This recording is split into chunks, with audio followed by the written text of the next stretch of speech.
audio recording. This is something that seems easy at first glance, and then you start doing it, you realize that, there's certain obstacles in your way, or things just don't sound very good.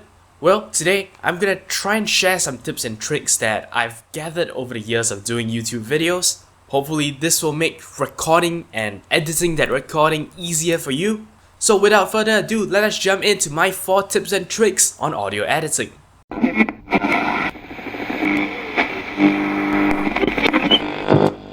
This is 0612 TV. Welcome aboard.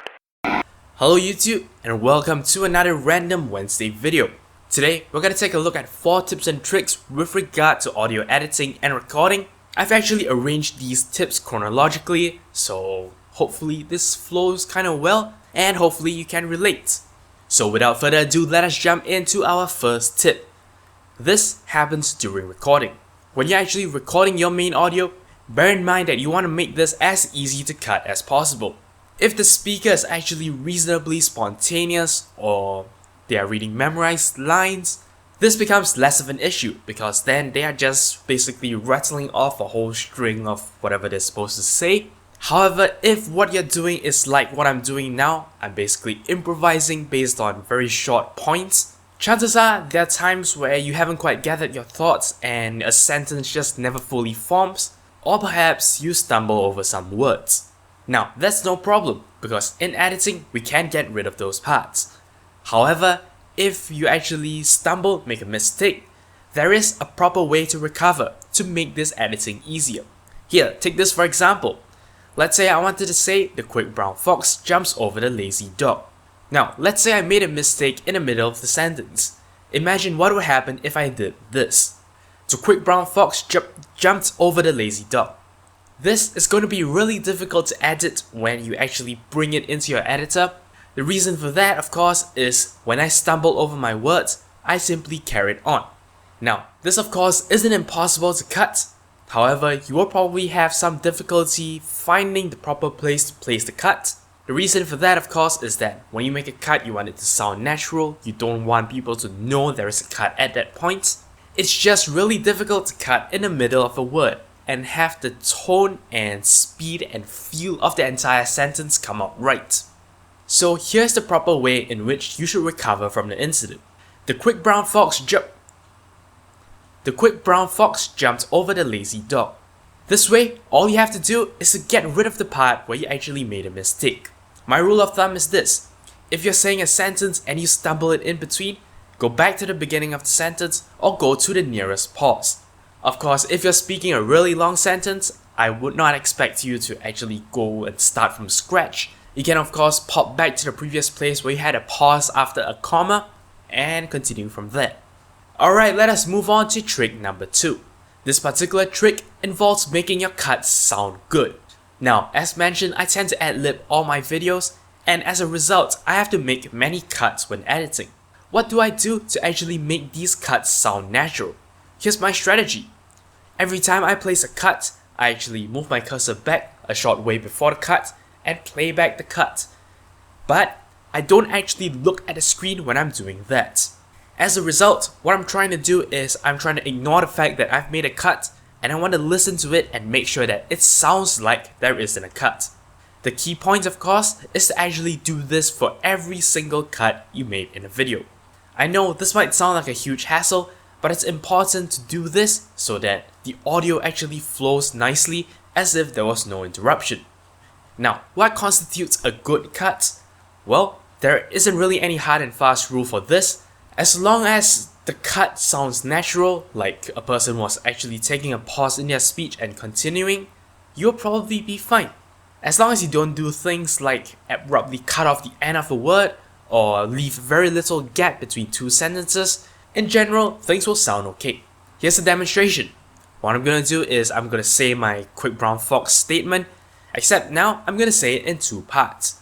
What I'm gonna do then is I'm gonna actually try and join it back such that it sounds natural.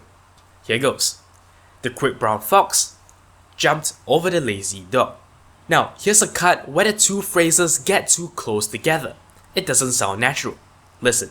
The quick brown fox jumped over the lazy dog.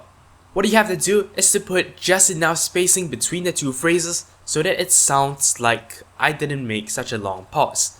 Try this. The quick brown fox jumped over the lazy dog. And there you go. Let us now move on to tip number 3. So let's say you followed tip number 1 and tip number 2 to the best of your ability. However, you realize that there is a difficult cut you have to make. By a difficult cut, I of course mean something along the lines of actually having to splice 2 half sentences together. I mean, take this for example. If I said, the quick brown fox jumps over the lazy dog, and then perhaps I might decide that lazy dogs are a little bit cliche, and perhaps I wanted to say it flew over the lazy cat.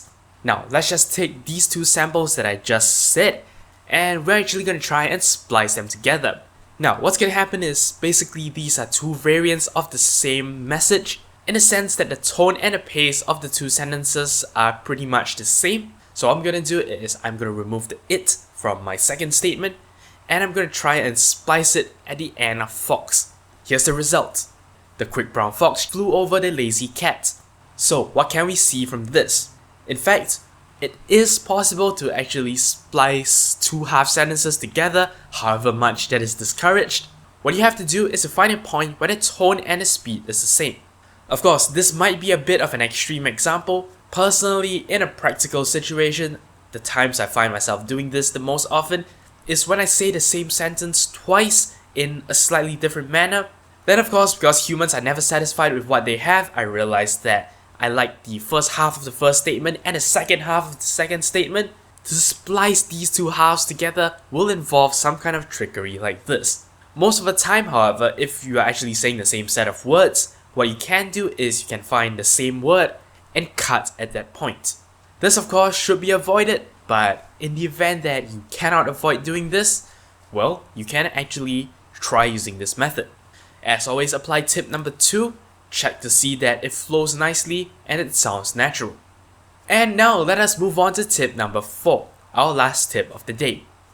Now, let's say you've done tip 1 to the best of your ability, you've used tip 2, you've realized you aren't helping things, you've even tried to use tip 3, and yet things still don't sound right. Well, there really only is one alternative left, which is of course to re-record that part and layer it back into your original recording. Now this is something that tends to be rather difficult to do because of course it's very hard to actually make your 2 recordings sound exactly the same, which is why here are some ideas to actually help you make the new recording sound exactly the same as the old one. First and most importantly of all is distance. Let's say I'm recording in front of a camera now and there is a good 10 to 15 cms between my mouth and the microphone. Now let's say I wanted to add something on later when I'm editing this video. It would of course be incorrect to actually record with my face right up against the mic. Instead, I have to actually go for the same distance, that is about 10 to 15 cm. In fact, when I'm at my editing position, I tend to have to actually move back a little when I'm recording audio patches. Another thing you want to do of course is to make sure that you are in the same environment, or at least a similar one. For me, I'm in the same room. When I'm recording in front of a camera, I have all doors and windows shut. When I'm recording my audio patches, I tend to not have that.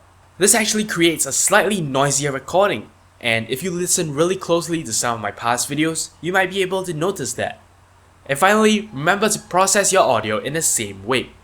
Whatever effects you put on the original, you should put on the additional recording as well. And well, that's all there is for today's video. I hope you found these 4 tips useful. If you have any comments, queries or suggestions, feel free to leave a comment in the comment section below. Don't forget to check out my official Twitter account at twitter.com/0612tv.